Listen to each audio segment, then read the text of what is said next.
Happy Monday, everyone, and welcome to fall quarter at Lower Columbia College. Welcome to English 270 Literature for Children. My name is Amber Lemire. You guys can call me Amber. I'm going to be your faculty member this quarter, and I'm really excited to be back from summer break, to be broadcasting to you from my son's bookshelf, my children's literature bookshelf at home here on a sunny weekend before the quarter begins. I hope you all are doing something just fun and refreshing, and that you keep those things as a part of your rhythm as we get into the swing of things with our academic year. So again, I'm Amber. You'll learn more about me in our first discussion this week, so stay tuned for that. Let's talk about this class and the most important things. This class is entirely online. It's self-paced.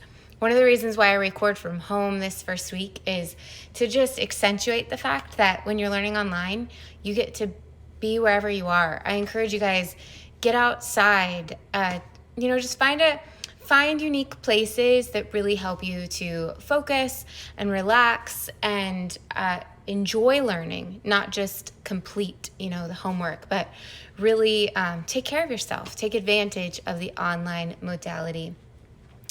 I'm going to walk you through in a second how to get a lay of the land for this course. That is my number one online learning success tip. I was myself an online learner for many years through my advanced degrees, and that wasn't my at first I didn't have the skills that people would say you need in order to be an online learner, and so I really get excited about online learning and sharing how to do that well with any of you who need that. Okay, let's talk about navigation.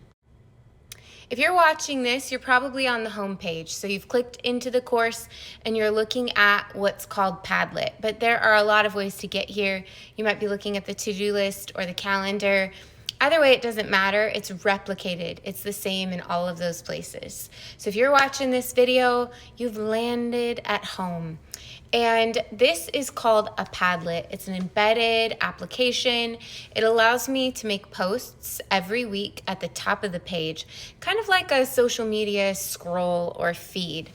And I use it every Monday by noon to give you guys a recap of what happened last week, a launch into what's coming up. Sometimes it's a short lecture or clarification. Maybe it's an emphasis on things that I'm receiving via email and I want to reiterate to everyone across the board. So I really encourage you to prioritize taking a little bit of time and watching these videos. This first one's long, but the ones in the weeks to come will be more reasonable in length. Also, just because you're learning online doesn't mean that you shouldn't get that sense that there are real humans in this space, including your faculty member. At graduation, I always laugh. That's the place where it's most pronounced. When I talk to students who don't know the names of their faculty members, and it is my goal that you will remember, I'm Amber. This is what I look like. I'm a real person designing and leading you in this class. And I love my job, and I love getting to review your guys' work and get to know you and just enjoy the unique lens that you bring to the work that we're going to do this quarter. So below my videos on this page, there will always be, here's the workflow for the week. And then there will be due Tuesday, due Thursday, due Sunday, if things are due on those dates. If anything is due in those class, it's due on those days. And then there will be bullets with direct links to exactly what you need to do. So if it's like, make an original post for level 1, it'll say click here, and then you can go do that. I like to have this rhythm, this Tuesday, Thursday, Sunday, because I know how confusing it can be to take multiple classes and to have so many things going on at once. And I remember when I was an online student, I would have that moment where I'm like, is something due? Well, if it's Monday and Wednesday and Friday and Saturday, no, nothing's due. It's not due until tomorrow. And so I think that just gives you a little sense of, repetition, security, etc. We'll talk more about that later. But like I said, direct links to go to everything you need. So if you only look at the homepage, you should be set for the week. There is a like a little heart at the bottom of these posts. That doesn't mean that you like what I wrote. It's not like social media land where I'm trying to get likes, but I thought that would be a nice way for you guys to let me know that you've read it anonymously. So if you could just click on the heart, like, got it, that lets me know, like, almost like a little, anonymous attendance. Like, there are beating hearts out there who are interacting with my videos and my posts. And then below that, you guys can leave comments. Just note that those comments are public. They'll be, you can select that they'll be anonymous, but anyone in the class can see them. So if you have something personal for me, please do send an email instead. Sometimes though, a link is broken, or someone has a comment. They just want to say, oh, I love that book, or it could be anything. That's a fun space to make the classroom feel more alive. And lastly, if you are the kind of student who likes to see not just what's happening for the week, but for the entire quarter, there's always a hyperlink that lives below the weekly updates that says click here for quarterly workflow. And so you can check that out if you would like. If that's not your style, don't look. And my only caveat is that you can trust the weekly schedule. The quarterly is a hoped for schedule. So until I've pasted something onto the homepage, it's not for sure. Why? This quarter it won't be so much of an issue, but in the winter, for instance, if there's a snow day, I shift calendar dates, things like that. I said earlier that I post the same stuff in lots of different places. That helps deal with the fact that students interact with interfaces uniquely. You guys have preferences. So one thing I want to assure you of is if, for instance, you're accessing everything from the to-do list on the right-hand side, it should look exactly the same. I'm copying and pasting here's the workflow for the week into all of the different places. So it's the same content. It's not like if you view it here, you're getting a different version than if you view it there. But utilize that. I don't put deadlines on the actual assignments because of some limitations inside of Canvas, like into the calendar. Instead, I manually create a calendar event anytime anything is due. That way, everything that is due populates on the calendar for you, and it hopefully makes things more crystal clear. That is a process that I have refined over many years of working with students and taking feedback and comments. But things are always changing, so reach out if something doesn't feel quite right to you. All right, take a glance again at that left-hand menu in Canvas, if you can see it to the side of my face there. Below home is simple syllabus. That's the syllabus that describes the course in, some would say, a contract language, like this is what you can expect from this class. This is what I'm holding myself to. This is what all of us are held to. This is what the institution is holding us to. There's a description of grades in there. There is a list of all of our textbooks with links. There's a little bit more about me in there. Policies, late flexibility policies, etc. Things you want to know. So we'll dive into that once you get into your first assignment, linked below. But I just want you to know it's always on the left-hand menu. Below that is modules. In this class, there are 9 levels and 5 quests. That is all of the work. Everything is published. If you go to modules, you're going to see it all. And you can navigate from there if you would like, at any time. I will suggest, similar to my weekly versus quarterly calendar, that if you want to be sure that that's the assignment for, like, with absolute certainty, maybe check in with me, because if you're working way ahead, I kind of want to make some updates and improvements to some of that work, but I also wanted it to be visible to you. So let me reiterate. If you want to work on a level or a quest ahead of where we're at, reach out and ask me before you get started. I don't want you to miss some kind of change that I'm going to make. But I publish it all because I want you guys to see and have a sense of confidence, if that's the kind of learner you are, what the entirety of the course really includes. Below modules, we have grades. And so let me explain that a little bit as well. This is in the syllabus, but in this class, we have 9 levels and 5 quests.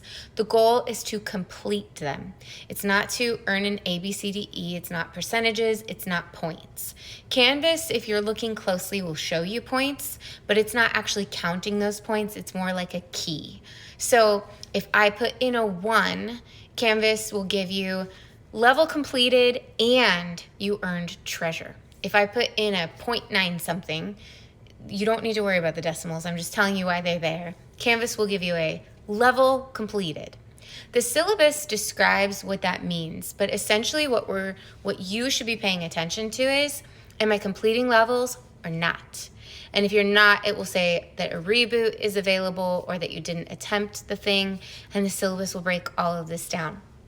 But the point is, are you completing levels and quests or not?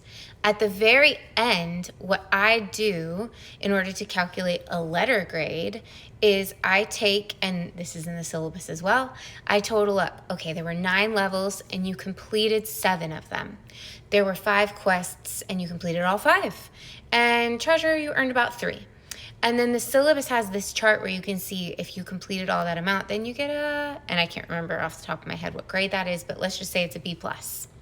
So you can decide early on in the quarter, I really want an A. Well, that means that you need to complete every single level and every single quest, and you have to earn a certain amount of treasure. So all you really need to pay attention to is if you get an incomplete on a level or a reboot or something like that that you need to adjust or alter. The most important thing that I can say in this first introduction with you guys is that I don't expect this to make sense at first. It's a really unique grading mechanism, but I have kept it because I found it to be so successful in creating a culture where the learning becomes far more important, enjoyable, and natural than if we were grading or working in a system where we're trying to earn points and percentages, etc. You're still going to be rewarded for the same energy that you've put into other assignments in traditional spaces where you've been traditionally graded. And I ask that you would just trust it for a little bit and see how it goes. Let's ask, you can obviously reach out to me right away with questions, but what I find is that if you give it a week or 2, really more like 2, that then things will start to make more sense because you'll see grading happening. And you'll be like, oh, that's what that looks like. If you are already feeling like, my phone cut me off. If you're already feeling like, what is she talking about? I think it's described rather visually in the syllabus. So be sure to check that out. And just so that I plug it here as well, there is one document that includes the standards, the rubric, the things I'm looking for, and we use it all quarter long. It's the same stuff all quarter long, every project, every level, every quest. So if for the first level or quest you earn a complete but you really wanted treasure, you can review that document. I'm going to be giving you comments. My goal is just to help you get where you want to get in the class. But again, I want to reiterate that this isn't just my idea that I'm throwing out there and trying on a whim. It's something that I've been refining for many years with the input of students, and I have changed and altered it, and I am always listening and willing to refine it further. So I hope you enjoy it. I hope it really helps you to have fun with this class, because this class is fun. It really is. And I say that because I had a blast. I was not a literature major. I'm a rhetoric major. But I had a blast learning and receiving all of the curriculum for this course. I do constant professional development for this course. This past summer, I took a boys and books class to really focus on male readers, young boys, and just the research surrounding that. Got introduced to this really cool book called The Ultimate Building Book. And it's just kind of a classic that's really appealing to all kinds of readers. But the point is that this class, there's always something more to learn for me, for you guys. And it's interesting, you're probably taking it for a requirement, many of you. And some of you want to be teachers, so you're going to have an immediate buy-in. Some of you need it for, some like maybe a high school requirement for literature. But because the class asks you to dig into your memories, your nostalgia, maybe even to think about the kids in your life, like nieces, nephews, siblings, future children you want to have, I think it really has the capacity to take your brain and make you feel like you're not a student, like you're just a person. And that's how the best learning should be. So that's my goal. If we don't get there, that's okay. But I want to excite you a little bit, because if you feel that, I think you'll enter the space with that energy, that you're here as a person, not just a student. And if you just interact as a person and show curiosity and relax a little bit and just use your mind, I think you're going to be really successful in the class, and you're going to make more of it than I've even designed for you. Below grades on the left is Amber's Zoom room. You can reach me on person or on Zoom. Information about that is in the syllabus, but the point is I'm here for you. I don't have established office hours because I work so much online that I really want to be more available in like across the spectrum of the days. So just reach out and tell me what works for you, and I will do my best to make it happen for you if you need or would like that connection for questions, just getting some mentoring perhaps through your college experience, or even just wanting to connect and chat about the learning. Below Amber's Zoom room on the left-hand side menu is people. You can access contact for each other. Please use that in ways that encourage, create community, etc. If you have any questions about how to utilize that feature, reach out. I'm here to be a sounding board. And that's it. That is the entire menu on the left. So let me take a moment to gather my thoughts and figure out what else there is to share with you as you guys embark. All right, here's what I want to make sure we cover before you leave is what's below. Here's the workflow for the week. This Thursday by 9:25 by midnight, I want you to share an original post for level 1. Level 1 instructions encourage you to review the syllabus, to fill out the book survey. That's not a quiz. It's just a chance for you to let me know if you have what you need or if you don't and where you're stuck. Can I intervene and support you in any way? And then to introduce yourself to the class. I have a couple of icebreakers in there. I've shared a bit about myself as well so you guys can get to know me more. The concept is to create an encouraging learning space where you feel like you want to show up and you want to participate and contribute. And then by Sunday, 9:28 by midnight, which happens to be my birthday, if it's your birthday too, please tell me. That'd be so cool. Please write replies to each other. And again, create that space where we feel encouraged, curious about each other and each other's perspectives, and a place we want to show up to. I'll also have you guys share an original post for level 2 survey of literary history. Now that level does require a bit of reading from chapter 1 of Russell's text. The history of children's literature is that chapter. It's 23 pages. Don't stress if you don't have the book. I provide a hyperlink to a PDF copy, especially early on in the quarter. I'm going to be giving you guys those things. Why am I asking for this in week 1?